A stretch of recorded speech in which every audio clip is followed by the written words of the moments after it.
अस्सलाम वालेकुम, खुश आमदीद, सुबह खैर तमाम देखने वालों को। प्रोग्राम का नाम है गुड मॉर्निंग कराची और मेरा नाम है मोहम्मद यासर।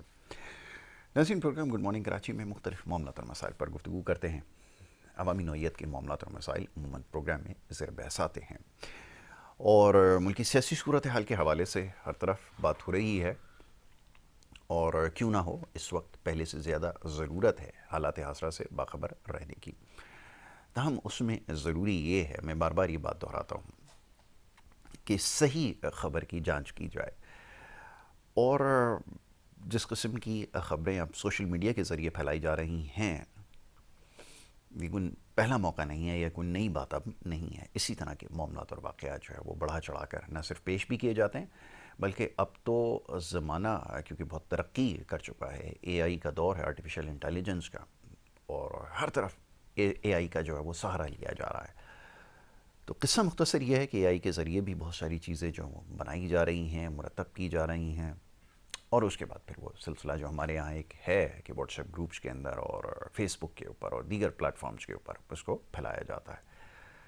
अब क्या किया जाए, हमारे लोग जो हैं वाक़तन इतने सीधे हैं, इतने इन तमाम चीज़ों से शायद उनकी वाक़फ़ियत नहीं है, उन तमाम चीज़ों को यकीन भी कर रहे हैं, और फिर जो कुछ हो रहा है वो आपके सामने है।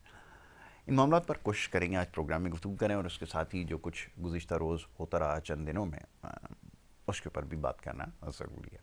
साथ साथ मुल्क की सियासी सूरत हाल का भी जायज़ा लिया जाएगा। मोअज़्ज़ज़ मेहमान स्टूडियोज़ में तशरीफ़ फरमाएँ, उनको मैं खुशामदीद कहूँगा, और उसके बाद फिर गुफ्तगू के सिलसिले को आगे बढ़ाऊँगा। सबसे पहले मोअज़्ज़ज़ मेहमान अब्दुल रज़ाक बाजवा साहब तशरीफ़ फरमाएँ। पाकिस्तान पीपल्स पार्टी की आप नुमाइंदगी कर रहे हैं यहाँ पर, और हमारे प्रोग्राम्स में अक्सर व बेशतर आप उन्हें देखते हैं। सियासी मामलों पर जब गुफ्तगू करने का मौका मिलता है उनको हम यहाँ पर ज़हमत देते हैं। आज भी सुबह वक्त यहाँ पर तशरीफ़ रखते हैं। मोअज़्ज़ज़ मेहमान को खुशामदीद कहता हूँ। बहुत शुक्रिया रज़ाक भाई प्रोग्राम में वक्त देने के लिए।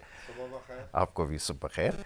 और उनके हमरा तशरीफ़ फरमाए जनाब अनवर खुर्शीद साहब, जो कि एक तज्ज़ियाकार हैं और देरीना दोस्त हैं हमारे प्रोग्राम में। अक्सर उनसे गुफ्तगू रहती है मुल्की सियासी सूरत हाल के हवाले से, और माशी सूरत हाल हो या समाजी सूरत हाल हो, कोशिश करते हैं प्रोग्राम में उनसे गुफ्तगू करें। आज सुबह के वक्त उनको भी ज़हमत दी है, उनको भी मैं खुशामदीद कहता हूँ। बहुत शुक्रिया अनवर भाई प्रोग्राम में वक्त देने के लिए। सुबह खैर आपको भी। और जनाब रज़ाक भाई, गुफ्तगू का आगाज़ आपके साथ करूँगा। मेरे ख्याल में अब सवाल जो हैं वो ख़त्म हो चुके हैं जो कुछ हुआ सियासी वर्कर की हैसियत से। पहले तो मैं चाहूँगा ज़रा इसको थोड़ा सा जर्नलाइज कर लेते हैं। आप खुद एक सियासी वर्कर हैं, साल साल आपकी कोशिशें रही हैं, एहतजाज भी आपने किए, सब कुछ आप देखते आए हैं, बल्कि आपकी वाबस्तगी भी इस जमात के साथ लामहला रही एक वक्त में, और बड़ी गहरी वाबस्तगी थी। ये सब कुछ जो होता रहा है, लोग ये जानना चाहते हैं इसका क्या नतीजा निकला है, या क्या वाक़तन यही इसका अंजाम होना चाहिए था। क्योंकि अब वर्कर्स में जो है वो बड़ी बेचैनी इनके पाई जाती है, और वो ये जानना चाहते हैं कि आखिर ये सिलसिला कब थमेगा, और ये जो मकासद जिनके लिए कोशिशें की जा रही हैं, इसका क्या नतीजा निकलेगा, किसकी बात सुनी जाए, किसकी ना सुनी जाए। क्या आपकी राय, ज़रा फरमाइए। यासिर साहब, आपका जो आपने इशारे किनारों में जो सवाल किया है वो मौजूदा जो है वो एक सियासी पार्टी है जो मेरा ख्याल है कि उसका नाम अब ले ही दें। अब तो बच्चों बच्चों को पता चल गया तहरीक इंसाफ के बारे में जी आपने, और जी जिन्होंने गुजारिश ये कि मैं भी रहा इस पार्टी जी जी। में। मैंने अपनी ज़िंदगी का एक ख़ासा हिस्सा इसमें गुजारा।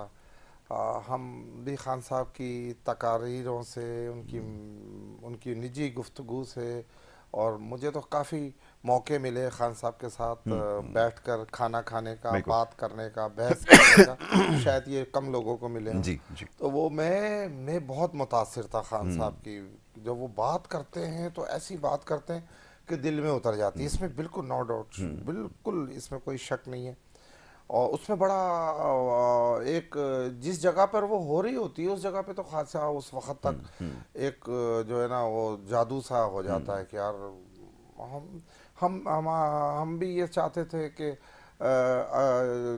एक जब हम शायद खान साहब की क़यादत में एक खूबसूरत पाकिस्तान बनाने में कामयाब होंगे, और फिर आगे जाके जब हमारी बच्चों के बच्चे हमारी तस्वीर दिखाया करेंगे इमरान खान के साथ कि भी मेरे दादा थे जब पाकिस्तान डूब रहा था, या कमज़ोर था, या कर्जे में जिकड़ा हुआ था, या मुख्तलिफ बीमारियों में मुब्तला एक शख्स बीमार था, तो उसके लिए एक शफा देने के लिए फ़लाँ डॉक्टर साहब थे वाह। जिनका नाम इमरान खान है। और फिर हम बड़े फ़ख्र से हमारे पोते नवासे या जो भी हमारी नस्लें हैं वो दिखाया करेंगी।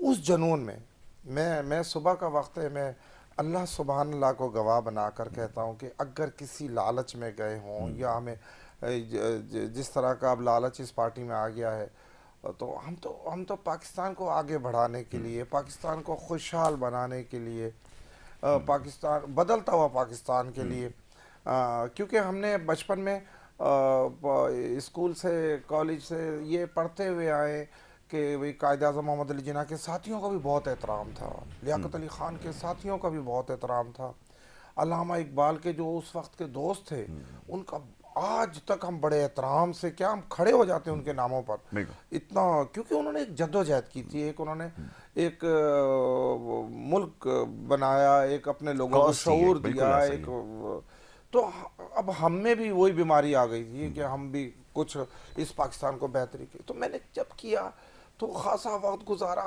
जब जब अल्लाह सुबहान अल्लाह ने खान साहब को मौका दिया, हुकूमत बनाई, मैं इस सारे प्रोसेस में शामिल था। जी बिल्कुल। हम उन मीटिंगों में भी शामिल थे कि जी किसको क्या बनाना है, कौन क्या बनेगा, कौन सेनेटर बनेगा, कौन वजीर बनेगा, कौन मुशीर बनेगा, कि कौन क्या करेगा। यानी मैं उस जगह पर था। मैं आजकल के यूथियों की तरह हवा में उड़ता नहीं था, मैं ज़मीन पर था। तो जब मैं क्योंकि मेरी सारी ज़िंदगी बहुत सीनियर सियासतदानों के साथ गुजारी है, मैं मिच्योर लोगों के साथ रहा हूँ। इन मिच्योर सियासतदानों के साथ मैं चौधरी शुजात साहब के साथ बहुत नज़दीक रहा जब मैं मुस्लिम लीग में था। मैं फिर मरहूम मुमताज़ भुट्टो साहब के साथ भी बहुत करीब रहा। तो जाहिर है जब आप बुज़ुर्गों के साथ रहते तो कुछ सीखने का मौका आपको मिलता है। तो मैं जल्दी मुझे एक जैसे प्राइम मिनिस्टर बनते हैं खान साहब, वो तो बदले बदले से इंसान हो गए। कहाँ गई वो बातें हमारे साथ, क्या हमने ख्वाब दिखाए थे। फिर मैंने हल्की हल्की मीटिंगों में तनकीद करना शुरू की कि नहीं जी अपनी इस्लाह करें, ये क्या हो रहा है। ये तो हम अपने ट्रैक से हट रहे हैं, हम अपने जी छोड़ो। तो कहने का मकसद ये कि सारा झूठ का पलंदा, सारा 2 नंबर, सारा फ्रॉड, सारा झूठ, ये करप्शन के खिलाफ निकले थे। मैं ज़रूर नाम लूँगा किसी दिन आपके चैनल पर जिनको मैं जानता हूँ, जो इस पार्टी के करते धरते थे और वो किस तरह पैसे लोगों से मांगते थे और किस तरह वो लेते थे। कभी वक्त आएगा मैं बताऊँगा। तो सर ये सारी गंदगी इस पार्टी में, हम जिन्हें देख करके इस पार्टी में आए थे, जो हम नया पाकिस्तान बनाने के लिए आए थे, तो मैंने ये फैसला किया कि जब मेरी वहाँ नहीं सुनाई देती थी, जब मैंने इनको समझाने की कोशिश की तहरीक इंसाफ के दोस्तों को, तो ये मुझ पे तनकीद करते थे, मुझे बुरा भला कहते थे और फिर फेसबुक पर मुझ पे तनकीद करते थे, मीटिंग में मुझ पे तनकीद करते थे। मुझे कहते थे कि ये इमरान खान को समझाएगा, ये हमें समझाने के लिए आया है बंदा। यार ये तो मतलब वो मैं उनको चुभने लग गया। अब मैं क्या करता, मैं सियासी कारकुन था, मेरी उस शोर में आवाज़ मेरा ख्याल है कि नहीं सुनी जा रही थी। तो मैंने अरूज में, इमरान खान प्राइम मिनिस्टर था, मैं आपके चैनल पर कह रहा हूँ, अगर पाकिस्तान में कोई मेरे अलावा ऐसा शख्स या सियासी कारकुन है जिसने इमरान खान को उसके अरूज में छोड़ा हो, मेरे बाद छोड़ा फैसल वाडा ने, मेरे बाद आमिर लियाकत ने, मेरे बाद तो फिर लाइन लग गई सब। मैंने फैसला किया कि मैं इस घुटन में नहीं रहूँगा, क्योंकि हम जो कह रहे हैं वो तो कर ही नहीं। आखिरी जब मैंने मीटिंग आरिफ अलवी साहब से की, डॉक्टर आरिफ अलवी प्रेसिडेंट पाकिस्तान थे, कराची आए, हमारा एक डेलीगेशन, मैंने जिद कर करके एक डेलीगेशन उस वक्त के हमारे जो जिम्मेदारान थे उनको कहा कि यार हमें मिलना चाहिए, आप हमें मिलवाएं। बिल्कुल। तो इस्लामाबाद तो शायद सियासी वर्कर नहीं जा सकते, खर्चे होते हैं जहाज़ों। तो मैंने बोला कराची में। तो जब मैंने आरिफ अलवी साहब से मेरी 1 घंटा एज ए प्रेसिडेंट, वो प्रेसिडेंट थे, मैं सियासी वर्कर था मेरी, और मैंने उनसे सवाल किया कि हम तो नौजवानों को नौकरियां देने आए थे, हम तो नौजवानों की इस्लाह के लिए आए थे, हम तो करप्शन के खिलाफ आए थे, यहाँ तो कुछ भी नहीं है। कह रहे नहीं जी सिंध में तो हम कुछ भी नहीं कर सकते, सिंध में तो हमारी गवर्नमेंट नहीं है। तो मैंने कहा जी वफाक में ये नौजवान आपके साथ 25-25 साल चले, मैं तो इतना नहीं चला था, मैं तो नया गया था तहरीक इंसाफ में, 2-4 साल 5 साल मैंने धक्के खाए होंगे। मैंने कहा जी मैं अपने लिए नहीं आया हूँ, मेरे साथ पूरा 20-25 तहरीक इंसाफ के लोगों का डेलीगेशन था। मैंने कहा जी आप इन लोगों को तो देखें, इन्होंने अब इनके बच्चे भी आते हैं तहरीक इंसाफ की मीटिंग्स में, पहले ये खुद आते थे। फैसले तो खुद कर रहे थे सर इन्होंने कोई फैसला किया ही नहीं, इन्होंने कुछ करना ही नहीं था। तो कहने लगे जी हम ये जॉब पे नहीं है, हम मेरिट पर देते हैं, हम मेरिट से हट नहीं सकते। तो मैंने कहा आपने कहा है कि जी 1 करोड़ रुपया जो नौजवानों को कर्जा स्कीम प्राइम मिनिस्टर साहब ने, उस वक्त के प्राइम मिनिस्टर ने निकाली थी, तो मैंने कहा आप इन्हें 1-1 करोड़ रुपया दें और वो सारी फॉर्मेलिटीज पूरी करें सरकारी, तो कम से कम ये कोई अपना बिजनेस ही करें। तो आप कहने लगे जी वो जाएं अप्लाई करें और आपको कर्जा मिलेगा। मैंने कहा जी मैंने तो बहुत सारे लड़कों को अप्लाई करवाया, किसी को 1 टका नहीं मिला। तो कहने लगे नहीं मेरी वाइफ तो खुद जाती है बैंकों में और वो वहाँ तो कर्जे मिल रहे हैं लोगों को। मैंने कहा जी आप मुझे कोई एक बंदा बता दें फलां को मिला। तो खैर मैं बड़ा मायूस होकर, वो ही मीटिंग थी आरिफ अलवी साहब के साथ, मेरी आखिरी प्रेसिडेंट के साथ, मैंने सारे दोस्तों को कहा, मैंने बोला इन्होंने कुछ नहीं करना भाई, क्या प्रोग्राम है। वो कह रहे नहीं रज़ाक भाई हो जाएगा, ठीक है हो जाएगा, उनका दिल नहीं कर रहा था। मैंने कहा भाई मैंने तो अपना फैसला कर लिया और मैंने इनको खुदा हाफिज कर दिया। कहने का मकसद ये है यासिर भाई, जब आपके कॉल और फेल में तजाद हो, जब आप सब जैसे हो, तो फिर आप अपने आप को अनमोल किस बात का कह रहे थे? यानी उन्हीं के जैसे पहले जी जो मैं कहता हूं उनसे भाई जो पहले थे वो तो बेहतर थे। उन्होंने क्या पाकिस्तान का नुकसान कर दिया? ठीक है करप्शन हमारे मुल्क में है, मैं इनकारी नहीं हूं, हर कोई कर रहा है, सारी सियासी जमातों में है, बिल्कुल है, सारी हुकूमतों में करप्शन थी। तो मुझे बताएं क्या तहरीक इंसाफ के जो दौर 3.5 साल का गुजरा, इतनी करप्शन थी? उससे कम थी। इनके यहाँ तो आके डबल हो गई। तो मेरा कहने का मकसद ये कि आज जो इन्होंने बोया है वो ये काट रहे हैं। मैं एक सियासी वर्कर था, मेरी दूर की नज़र थी, मैं समझता था कि ये गाड़ी ठीक नहीं चला रहे, ये गाड़ी कहीं ना कहीं एक्सीडेंट करेंगे, और ये करेंगे ये एक्सीडेंट, तो मेरा ख्वाब का क्या होगा, मैं यहाँ क्या कर रहा हूँ। ये तो मैंने एक सियासी कारकुन की हैसियत से 2021-22 में ही इनको फारिग कर, खुदा 21 में ही मैंने कर दिया कि भाई मैं नहीं रहूँगा। और मैं समझता हूँ आज मुझे अल्लाह सुभान अल्लाह ने मुझे इतनी सियासी बसीरत दी है कि मैंने अच्छा किया। ठीक है। और फिर मैं तो आज भी तहरीक इंसाफ के कारकुनों से मुझे हमदर्दी है यार, वो बहुत मेहनत करते हैं, वो दीवानावार काम करते हैं, वो बहुत काम करते हैं, लेकिन उनसे उनके अरकान असम्बली हाथ मिलाने को तैयार नहीं है। मैं देखता था वो हाथ बढ़ाते थे, वो हाथ पीछे कर लेते थे। यार ये कैसी पार्टी थी? इन्होंने क्या हाल कर दिया मेरे मुल्क का। आप देखें फ़लस्तीन का हाल इन्होंने इस्लामाबाद का कर दिया, दारुल खिलाफे को बार बार जो है ये तशद्दुद बना रहे हैं। और आप देखें कि इनमें और जो क्या इसराइल में क्या फ़र्क है? सेम इसराइल वाला इन्होंने हशर किया इस मुल्क का। बिल्कुल ठीक है। जब भी हमारे मुल्क में कोई बाहर की शख्सियात आती है कोई एग्रीमेंट्स करने, कोई मुआहदे करने के लिए, ये जाके इस्लामाबाद बैठ जाते हैं, और दम इतना है कि 4 जूते नहीं खाए इन्होंने। चल मैं इसके ऊपर अभी गुफ्तगू करता हूँ, क्योंकि ये भी एक बड़ा मौजू है कि क्या कुछ होता रहा और उसके बाद फिर जिस तरह से फ़रार हुए, ये सिलसिला ये कोई नया नहीं है, इससे पहले भी ऐसा ही कुछ होता रहा है। ये अनवर भाई ज़रा बताइए क्या आपका नज़रिया, क्या आपकी राय है, एहतजाज को आपने किस तरह देखा, क्या कुछ होता रहा, क्या वाक़तन इसमें लीडरशिप का फुकदान आपको नज़र आया? क्योंकि एक लीडर जो है वो पख्तूनख्वा में बैठा हुआ है, एक कहीं बैठा हुआ है, सोशल मीडिया पे लोगों को कह रहे हैं बाहर निकलो, और ख़ुद ना जाने कहाँ पर हैं। ये क्या हो क्या रहा है? इस तरह एहतजाज होते हैं? वाक़तन ये कॉज अगर सही है तो फिर इसमें सारी लीडरशिप को ऑन बोर्ड होना चाहिए था। हर शख्स अपना बयान दे रहा है कि जी उसका फ़ैसला सही नहीं था, उसने सही लीड नहीं किया। और फिर दूसरा सवाल ये है कि जो पूरे पाकिस्तान से इंगेज अगर लोग करने थे, तो आलमी ज़राए अबलाग बता रहा है कि ये सिर्फ पख्तूनख्वा से जो लोग लाए गए थे, महज इनकी तादाद 10,000 के लगभग या इससे कम थी। ज़रा फरमाइए आपकी क्या राय है इसके ऊपर?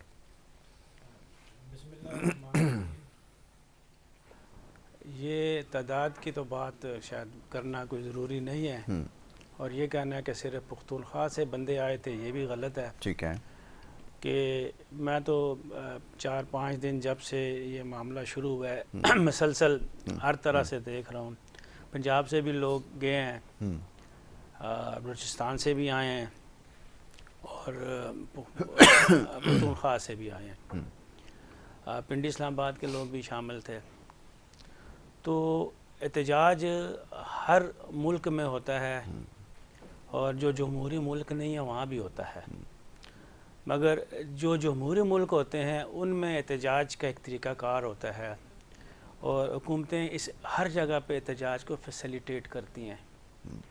और जो हुकूमत एहतजाज को फैसिलिटेट नहीं करती वो हुकूमत होती ही नहीं है, वो नाजायज़ लोग होते हैं। ठीक। नाजायज़ लोग जो होते हैं वो फैसिलिटेट नहीं करते कभी किसी एहतजाज को। आप एक छोटी सी अगर मिसाल, किसी फैक्ट्री के लेबर्स भी एहतजाज करें तो वो भी, उसको भी एक तरीके से हैंडल किया जाता है, उनसे बातचीत की जाती है। आपके पास 10 लोग भी किसी जगह पे एहतजाज के लिए आ जाएं, किसी ऐसे इदारे में, किसी छोटे से इदारे में, बिल्कुल जिसकी टोटल स्ट्रेंथ 50-60 हो, उसमें से 10 लोग एहतजाज पे आ जाएं तो आप उनके साथ बातचीत के ज़रिए मामले को हल करते हैं और उनके किसी एक सरबराह को बीच में से बड़ा बना के इधर से भी और उधर से भी करके आपस में मामला तय होते हैं। और ये एक जब रूटीन ये चीज़ चली आ जाती है, दुनिया को यही मालूम है कि ये एहतजाज का मकसद यही होता है और एंड रिज़ल्ट यही होता है। मानेंगे नहीं मानेंगे, 100 पॉइंट है तो 2 भी मान जाएंगे तो वो कहेंगे जी ठीक है, हम ख़त्म करते हैं और आइंदा का लाया अमल तय करते हैं। और यही जो आवाम आई है, जितनी भी आई है, उसको यही पता था कि यही होना है। मैंने अपने पिछली इतनी ज़िंदगी में इस्लामाबाद में मैं ज़्यादा रहा हूँ, पिंडी में, तो पिंडी इस्लामाबाद के बहुत सारे एहतजाज देखे हैं। मैंने अमेरिकन एम्बेसी पे जब अटैक हुआ था, जब खाना काबा पे हमला हुआ था, उस दिन इस्लामाबाद में खुद वहाँ मौजूद था। इस्लामाबाद में पहले पिंडी में था, फिर इस्लामाबाद में था, अमेरिकन एम्बेसी के करीब भी मैं था, बल्कि अंदर भी था मैं, वहाँ भी मैंने देखा। वहाँ भी गोली जो चली, पहले गार्ड ने चलाई थी यूनिवर्सिटी, कायद-ए-आज़म यूनिवर्सिटी के स्टूडेंट पे, उसके बाद कोई गोली नहीं चली, कोई कुछ नहीं हुआ। हत्ता कि वहाँ पे लोगों को, आर्मी आई थी और आर्मी ने उसको सबको रोका। और मैंने देखा कि हर बंदा, हर बच्चा फ़ौजियों को सलूट मार रहा था। वो पता नहीं 78 या 79 की बात है ये। तो उस वक़्त हम भी आर्मी में, बड़ा आर्मी के लिए हमारा बड़ी इज़्ज़त हो गई थी उस वक़्त भी, क्योंकि वो अपने लोगों को इधर साइड पे कर रहे थे, बचा रहे थे अमेरिकन को। और वो बिल्कुल सही बात थी, उनको करना चाहिए थे। अमेरिकन उस वक़्त हमारे मेहमान थे। अभी भी जो बाहर का मुल्क का जो भी बंदा यहाँ पे पाकिस्तान के अंदर होगा वह मेहमान होगा। मेहमान की इज़्ज़त करनी, उसकी जान और माल की हिफाजत करना नेशन हुकूमत का फ़र्ज़ है। तो वो एहतजाज देखे, उसके बाद भी बहुत सारे एहतजाज देखे। और मैंने 2022 में एक एहतजाज देखा, बल्कि पूरी चढ़ाई कर दी थी इस्लामाबाद पे पाकिस्तान पीपल्स पार्टी ने, और उसके साथ मुस्लिम लीग नून शामिल थी और लीड कर रही थी JUI। और वो एहतजाज भी देखा। उसमें मैंने अभी कल परसों देख रहा था कि साबका वज़ीर-ए-आज़म इमरान खान का एक कोई ट्वीट था या कोई फेसबुक पे थी, क्या थी कि इनको फैसिलिटेट करो। अच्छा। इनको वो दो, पता नहीं कुछ खाने पीने का या मेडिकल कुछ ऐसी बात। बिल्कुल बिल्कुल ये बात है। तो होना भी यही चाहिए, एहतजाज वालों को आपने ये करना चाहिए।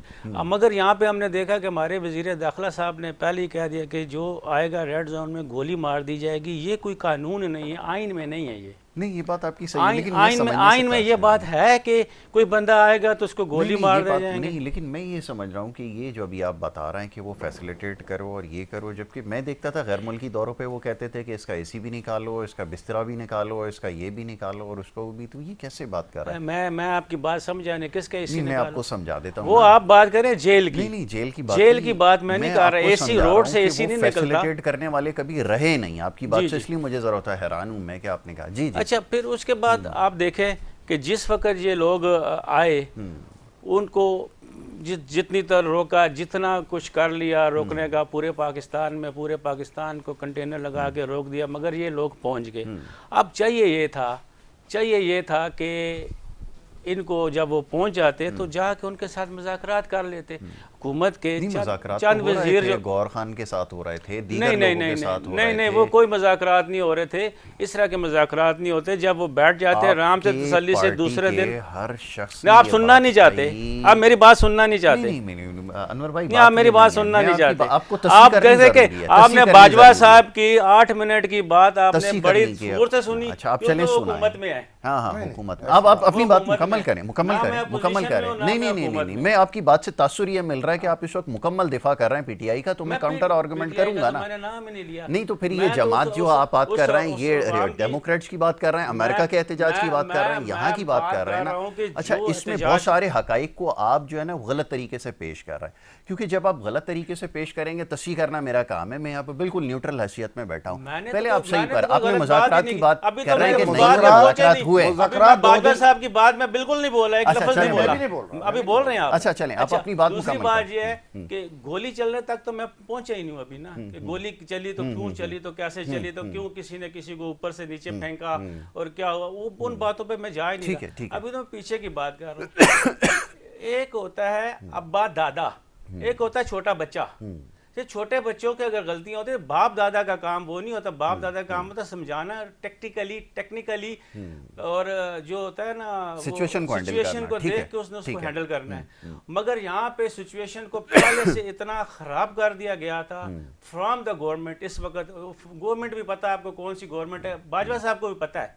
ये वाली गवर्नमेंट जो है, खुद पाकिस्तान पीपल्स पार्टी को पता है कि हम आए हुए, हम जीते हुए नहीं, हमें बैठाया गया है। ये बात मुस्लिम लीग नून को पता है कि हमें बैठाया गया, सबको पता है, बच्चे को पता है। उस पर बात करने की जरूरत ही नहीं है कि गवर्नमेंट तो है ही नहीं है ना। अब इस गवर्नमेंट ने जो थी मौजूद, इसको चाहिए था कि किसी तरह बड़ेपन का मुजाहरा करते, और वो जो लोग जिनको ये खुद कह रहे हैं कि ये बेचारे पकड़े, कोई मजदूर होगा, कोई कौन होगा, उनको मार। इनको चाहिए था, गवर्नमेंट को चाहिए था गौर खान को मारते, उमर अयूब को मारते, बुशरा को मारते, इन लोगों को मारते। इन्होंने अवाम को क्यों मारा? गवर्नमेंट को चाहिए था अब जाके उसको केपी से गिरफ्तार करे, अलमीन बंडगंडापुर को। इन बड़े लोगों को जिनके बारे में आप कह रहे हैं, इनको पकड़ें, इनको गिरफ्तार करें, इनको जो करना करें, इन पे बम चलाएं, इन पे शेलिंग करें। आम आवाम का तो कोई कसूर नहीं ना। मैं तो आम आवाम को आप समझते हैं कि वो जो लीडरशिप है उसको उसके लिए जिम्मेदार ठहराना चाहिए, जो मर्जी करें उनके साथ। बिल्कुल ठीक है, उनके साथ जो मर्जी करें, जितने भी हैं, जिनका नाम अभी मुझे नहीं आ रहा, उनके नाम लें, ठीक है। जो मौजूद थे, जो मौजूद नहीं थे, जो नहीं घरों पे आए, जो अभी भी घरों में बैठे, उनके साथ करें। आम उस बेचारे, उस एक आम पठान है, वो तो सबके पीछे चल पड़े। अच्छा, ये भी यहाँ पे तो लोग बिरयानी की प्लेट के पीछे मुस्लिम लीग नून को वोट देते हैं, 2-2 हज़ार रुपए के लिए चले जाते हैं पीपल्स पार्टी के जलसे में इस्लामाबाद। इन अवाम का क्या कसूर है? अवाम का क्या कसूर है? जवाब दीजिए। मैं बताता हूँ। अभी अनवर खुशी साहब ने फरमाया कि उनके साथ मुज़ाकरात करने चाहिए। देखिए जी, मुज़ाकरात कंटिन्यू चलते रहे। वो मुज़ाकरात को तो मजाक समझते हैं, वो तो मजाकरात करते हैं, वो मजाक करते हैं, वो मुज़ाकरात ना उनके इख्तियार में था। देखिए गौर जो एडवोकेट साहब हैं, जो चेयरमैन हैं अभी पीटीआई के, उनके साथ मुज़ाकरात चल रहे थे, उनके पास अपने इख्तियार कोई नहीं था। अब वो एक एक बात पूछने के लिए जाते थे, उनको रातों को 1-1 बजे 2-2 बजे जेलों में मुलाकातें उनकी करवाई की, उनके डेलीगेशन की। देखें आप यहाँ पर ना बैठे, डी चौक है क्या? मैं तो कहता हूँ वो जाए पैदाइश है ये यूथियों की यार। ये इतना इन्हें डी चौक से प्यार है, आप कहीं और बैठ जाएं। इतना बड़ा मुल्क है, इतना बड़ा आप केपीके में कर लें। अच्छा, डायलॉग के अंदर ये चीज तो हो गई थी कि एस्टेब्लिश इस्लामाबाद से दूर संजानी की एक जगह है, वहां पर जो है वो बैठ जाएंगे। लेकिन जनाब उसमें तो पता ही नहीं चल रहा था कि बाइख्तियार कौन है, खुफिया हाथ कौन है। वो जेल से कह रहा था कि ठीक है जी आप वहां पर बैठ जाएं, ऊपर पीरनी साहब कह रही थी कि बिल्कुल नहीं, आप उठ के दिखाएं यहाँ से।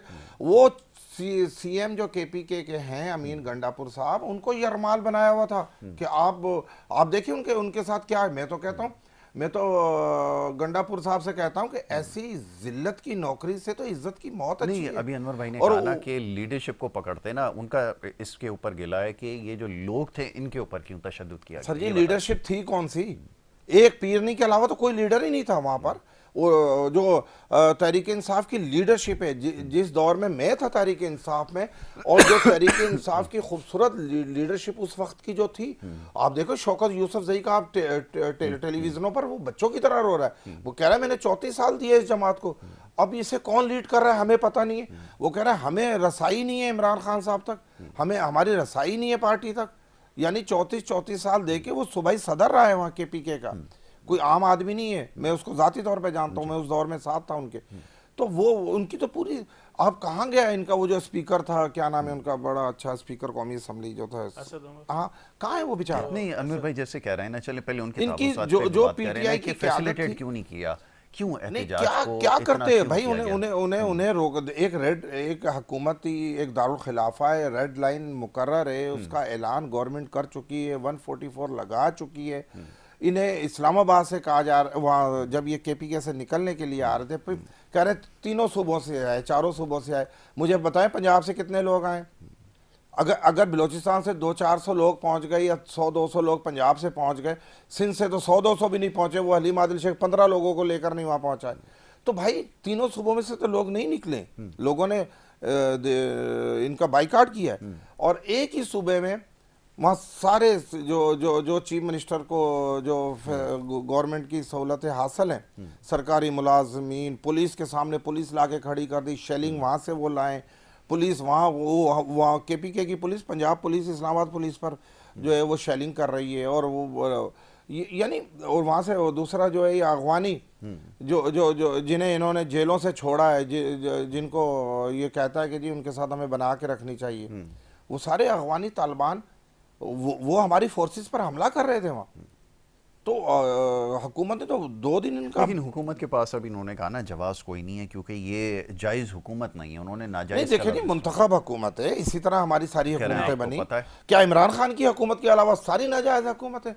अनवर साहब से मैं सवाल, इमरान खान समेत उसकी यानी एक ही 2018 की, 2018 की भी, 13 की भी, 8 की भी, और ये खास तौर पर 24 की कोई भी जायज नहीं है, कोई भी सब- जायज़ नहीं। सब फिर तो पूरा सब- पाकिस्तान ही जायज नहीं है। फिर तो आपने ये अगर बात- सारी हुकूमतों को, मैंने पाकिस्तान को नहीं, तो फिर गाली क्या नहीं रह दी, गया? मैंने पाकिस्तान नहीं, को मैं गाली गाली नहीं नहीं दी, दे रहा हूं, मैं भी ये गाली गलत कह रहे है। हैं पूरा पाकिस्तान नहीं, जायज तो नहीं। आप कह रहे हैं ना कि नाजायज़ सारी की बात है। गवर्नमेंट नहीं, मैंने नहीं, बात तो चारों दूसरी इलेक्शन तरफ की बात कर रहा हूँ, चारों इलेक्शन रिग्ड नहीं, बात इलेक्शन दूसरी थे, तरफ जा रही है, ये बहुत मजाक का चारों केस है, चारों बात इलेक्शन दूसरी। रिग्ड इलेक्शन सारे थे, rigged ये election कंफर्म हैं, है। वो भी यही कह रहे हैं कि उससे इसका पहले मतलब वाले है कि सारे ऐसा rigged नहीं है। 77 वाला, देखिए, 70 वाला कौन सा रिग्ड नहीं था? तुम उधर और हम इधर, किसने कहा था? ये जुल्फ़िकार अली भट्टो ने कहा था।